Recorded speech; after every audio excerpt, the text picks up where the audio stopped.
So we definitely noticed that obviously the overarching topic in the Code Yellow video was who inspires you, where you get your inspiration, what is this inspiration, where does it come from, such and such. And a few topics got brought up, like how a lot of people are being inspired by major Hollywood films, Jason Voorhees, just like these stock Hollywood characters. It's been pretty common in the haunt industry. Oh yeah, for a long time. Oh yeah, definitely. And then the subject kept coming up. It's okay to consume haunt media. It's okay to look at other people's work.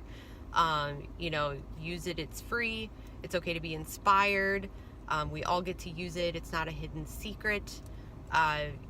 Give credit. It's fine. This idea of like this very open source community of drawing inspiration. And that is definitely something that's the meat and potatoes of the conversation. It is. So we're talking about inspiration. So I guess the first thing that at least came to Brooke and I's minds was like, what is inspiration? Like, how is it being used? And feel free to, I think, respond, and not just definitely not just Teddy and Jared, but I mean, people should respond. What is inspiration to you? Because how do you use that word? Yeah, exactly. By inspiration, because there's a lot of misunderstanding when people say to be inspired. Yeah, and we kind of thought, is it, I guess it was what do you mean by inspiration? This whole use it, it's free, it's okay to be inspired by other people's work. We're inspired by people's work all the time. We're oh my gosh, they work really hard, or oh my gosh, look at what they've done. Well, we apply to kind of what we do creatively. Inspiration means who motivates us. Yes. Who motivates us to improve? Who's raising the bar? Who is challenging kind of pushing us. Normal concepts, normal things to make stuff better, and that's obviously vague. Better is super subjective. But we've noticed when having this conversation in the past with other haunters that inspiration kind of gets mixed up with words like, well, we'll just say it, appropriating, stealing, not crediting your sources, not fully understanding copyright, not fully understanding creative rights, and especially the idea of, is it free, open source, free content, shared common information? Well, or is it protected? Is there a reason that people aren't sharing that information? And from a very visually artistic community, of course you're gonna see all this wonderful, beautiful stuff that you enjoy and you love, but we don't necessarily agree with the notion that just because it's out there in the world doesn't mean that it's for anybody to, I guess, quote, consume. Or it's there for you to consume by understanding and learning about it, but it's not necessarily there for you letting it motivate you. Yeah, it's not necessarily there for you to replicate and regurgitate. Yes. That's the difference. Open source information is there for the sake of people learning knowledge, trying, but when you pitch it and resell it, and it's not your brand or your idea, that's not even a gray area. That's not okay. And especially we have a vast community in the haunt community versus haunt industry. It's well, how do we as a community comment on this ethical protection of people's work? Because what's going to happen if people don't start respecting other people's work and protecting it is you're gonna see stuff stay stale and stagnant, and people will choose not to be original anymore. Yeah, or be original. And I know that's a loaded concept of originality, but it does exist to some extent. And the more you just take and take, the more that stuff is just going to start to look the same. Sameness, blandness, grayness, and it's people embracing their differences, what's different, what they like that's different, and preserving some of those differences that makes things like style. And I mean, we were talking about this earlier, we are strictly talking about visual aesthetic. Yep. Going into the idea that not only visual aesthetic should have a concept, we always are very firm that it should have a concept, a purpose for the visual. So, I mean, if we're really breaking it down, if people are just seeing a visual and not understanding the visual, or what cues or what signals or what it's saying, we're really cheapening our own haunt industry's potential for tapping into some really cool stuff. No, yeah, because you can, this idea that to consume haunt media, like, yes, go out there and look at everything that you can and learn all that you can. You know, it doesn't contaminate, I would say. It makes it stronger, because you can see what what are your peers doing, and kind of like, step up, like kind of push yourself and stuff like that. You shouldn't be avoiding it, but there's also no reason that you can't draw inspiration from outside the haunt industry. Yes. Because it's not like don't maybe not look at big box Hollywood, but you can even take big box stock Hollywood characters and you could completely make them your own, inspired by, but in no way, shape, or form a direct replication or even an attempt at replication. Well, or what we've joked about is like, and this is directly in response, to like the Code Yellow topic of inspiration, is that we are firm believers in doing the exact opposite, not taking from the pool of people that are closest to you. Like, it's almost like once someone else has touched it, it's like, don't touch it. Yeah. Don't touch it. Then don't it's want like, it. Yeah, let's go bring something else in that has never been done in this industry. It's like out of bounds. Out of bounds. They got it. They got it for now. Let them have it. Let them run with it. They did it. They killed it. Don't. Well, yeah. Why recreate something that someone's already doing so well? It's kind of like what we were talking earlier about. If someone's making this really amazing like prosthetic piece, like there's no real reason to recreate it or reproduce it. Like, use it to inspire a completely new prosthetic, or see if maybe they'd be interested in selling it, or helping, like actually directly helping you work on creating something similar. Well, that comes to the point of, okay, our industry is such a spectrum, from like minors that are just volunteering and just getting into this, home haunts, like these very like kind of raw creative areas, all the way through like large scale, very professional, large productions. And how do we police our community when you have people at totally any different parts of this spectrum? It's like for us, like we've definitely had things in the past where uncomfortable conversations with people about copyright, taking original content, not just ours. It's like we like to be somewhat gatekeepers for like, hey, where'd you get that idea? What's the motivation behind that? Did you credit that person? But it's like, how do you police if there's a young teenager that's working in a haunted house who just wants to make something cool to like impress their peers and be creative, but they ripped someone off? How do you have a conversation with them about it that doesn't stifle their creativity or their passion, versus when you have an industry professional ripping someone off and charging money for it? And charging a lot of money. There's definitely a huge spectrum. Yeah, there's a huge spectrum. So it's like, that's a really weird thing for us to kind of have to police each other on, but it's worth talking about, you know? I think it's a really important thing to talk about. And that's the only way, by talking about it and challenging that you're gonna help people see it and help the industry grow and help people be inspired, because you're directing them. And it's constructive criticism. It might sound harsh to say like, hey, like, you should credit the person that you saw doing that always, and then transform it to the point that you obviously aren't using that idea anymore. That it's your own thing. Yeah. Use it as like maybe like a stepping stone or as a launch pad.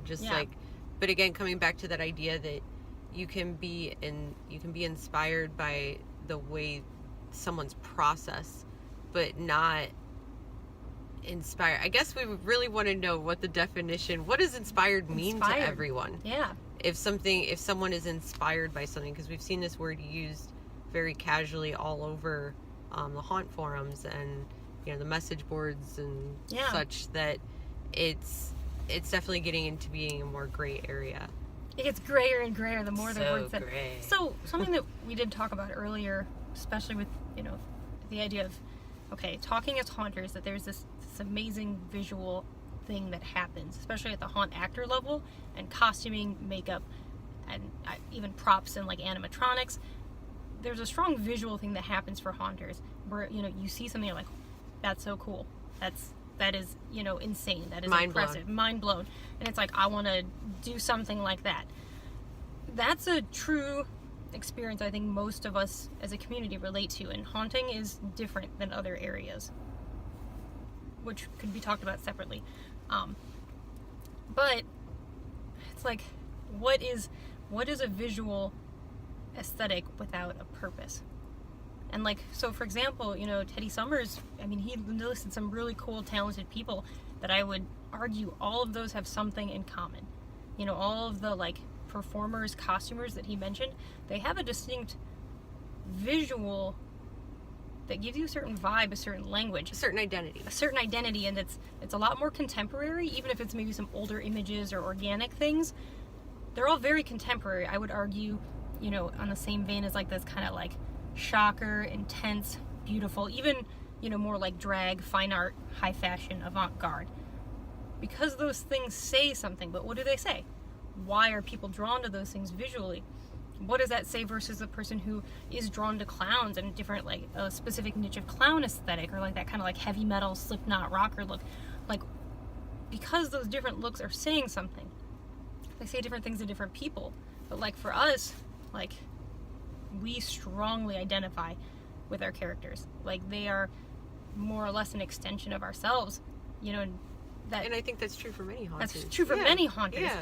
And you know, and for us, like, characters, while they just look cool, they're extremely personal, and it feels really raw and exposed to have people imitate that and replicate that without understanding where it's coming from creatively. And so it's like, when I look at other people's work, it's like I'm trying to tap into like what that means to them, why that resonates with them, what that says about them. Because you can tell. Yeah, you can tell. You can see when someone's like really like feeling a costume that they're into, you know. And it's like, Or you can see their comfort level. yeah, they're like experiencing something that's really profound and cool. And when you just imitate things without understanding what makes them great or more powerful or more personal, it really cheapens it. And that's maybe not something a lot of people think about, No. but that's what we wish more haunters would think about when they think about being inspired, because that's a really strong thing that I think kind of taps into like the human acting element of haunting. Yeah. Well, to go like one step beyond that, you know, we're talking about inspiration, we're talking about all these things where we actually, in a way, we feel kind of opposite. Like, I think I already said this a little bit, like, go outside of your, you know, of course, look at what everybody is doing, because it's this amazing community that we're a part of. So many talented people. Relevant and understand. Yes, of course. You don't want to be completely at a loss for like what's going on in the industry, but look outside of it to draw inspiration, because that's usually where the most, like, you know, like strange, unique, creative ideas come from. Yeah. You know, when you think outside of that haunt box. Well, and this is an analogy that you said earlier that I loved. It's like, what's the difference between, I mean, like, well, you said Massimo from Target. Oh, like what separates Gucci from Massimo, Target brand? Yeah. You know, there's okay, the spectrum of Besides fashion. the price and, you know. Of course, yeah. yes. But, you know, there's definitely, like, when you see a high-end fashion designer, and then you see maybe, like, clothes you can get. Yeah, fast fashion.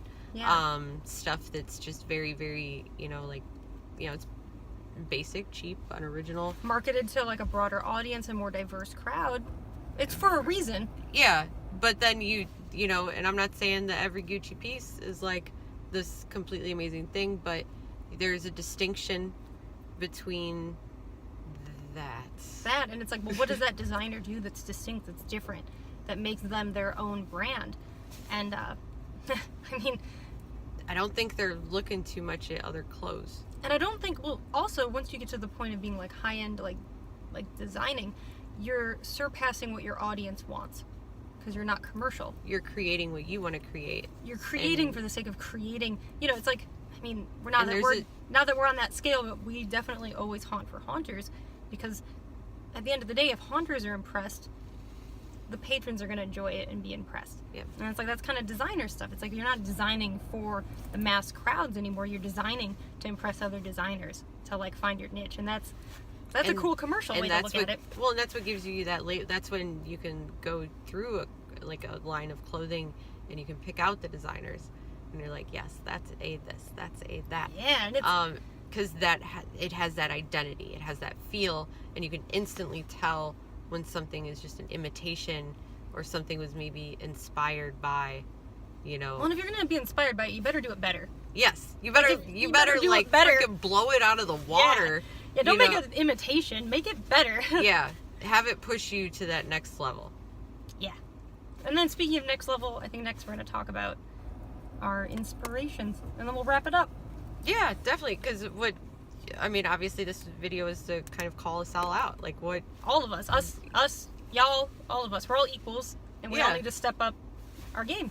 Yeah, like, what does inspire people? And Brooke and I were thinking about it a lot today, and we decided that there are two things that have definitely been a huge inspiration to us over the years, and then one more recently. Yeah.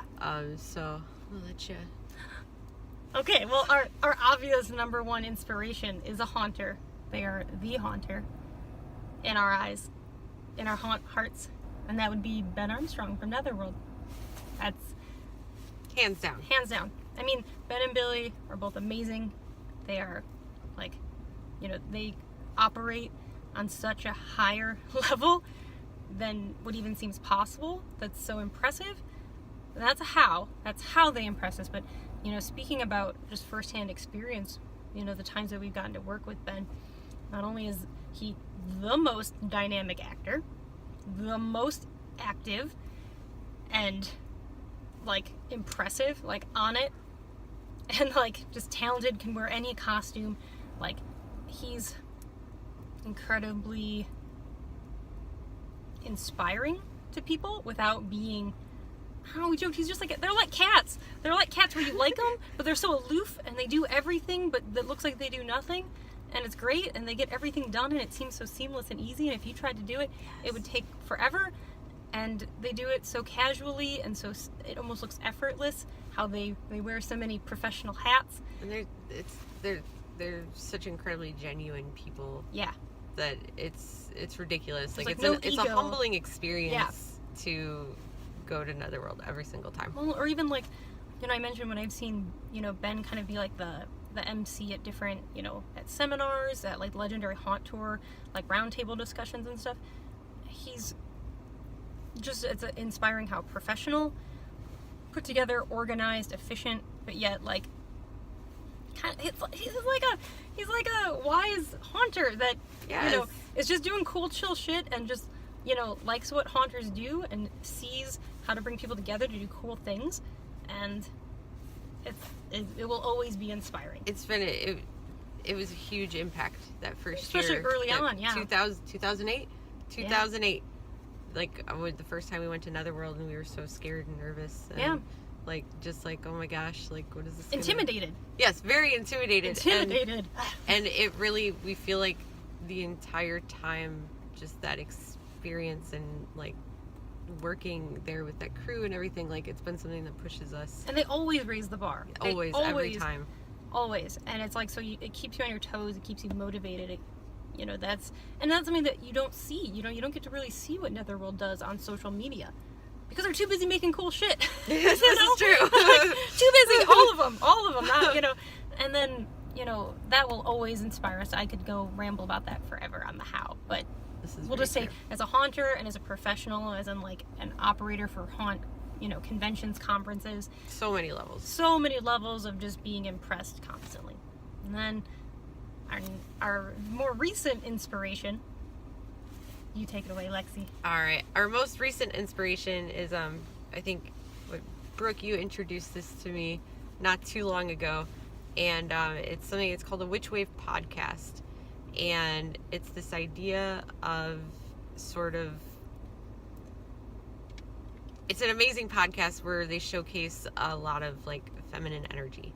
Yeah. And talk about feminine, like, creativity, goals, motivations, especially with different artists that are interviewed. And they showcase a different artist like every couple of weeks, something like that, and they, just the way that they uphold this idea of like what it means to be a feminine creator like in today's world. And it taps into so many things that are, I think, what a lot of haunters are aware of but don't know how to verbalize. Like every episode I would watch, or listen to, like the whole time I'm like, yes, we do that in haunting. Like the very first episode is great. I recommend watching it. It was the idea of like rituals. Ritual of getting into costume.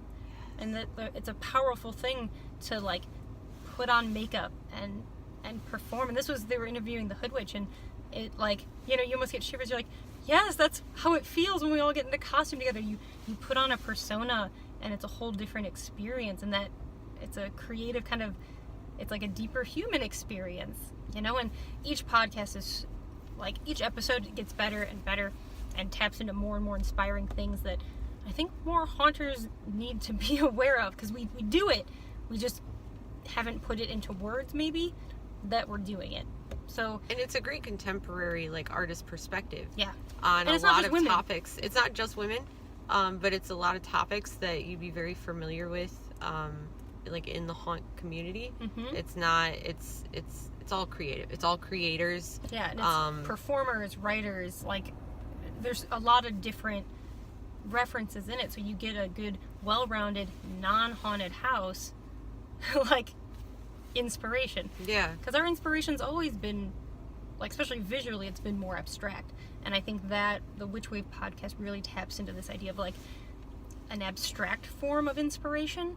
Like, referring to things like, well, we were talking about, like, fantasy things, literature, novels, fetish stuff, high fashion, theater. Like, you have to tap into a variety of different things and then develop something new. And the Witch Wave podcast is a great place for anyone to get started and listen to all of it. And they bring up the big thing about social media too. Social media comes up a lot. I think it's something that'll resonate with a lot of haunters. Just definitely check it out. It's been a really great listen. Yeah, do it. Yes, do it. Be inspired. Yes. Okay. But yeah, if anybody has comments, towards this, we're open to a conversation, and we like talking about this, and we're real excited. Yes. And we want more. We want more. Yes, more conversation geared towards like haunt theory and it's what not just drives us, typed what motivates us. Yeah, no, talk to us. Like, definitely, like Code Yellow. That's awesome. It was like so great to put it in a video format. Like it reminds us all that we're real people, and helps you read people better. Like, read, why they're saying it, how they're saying it, and that's what I think this community's missing, is the actual face-to-face, or the person behind the mask. Yeah. But yeah, on that note, we'll end this because we don't want to ramble too much. That's it. Yes. All right. Bye, guys.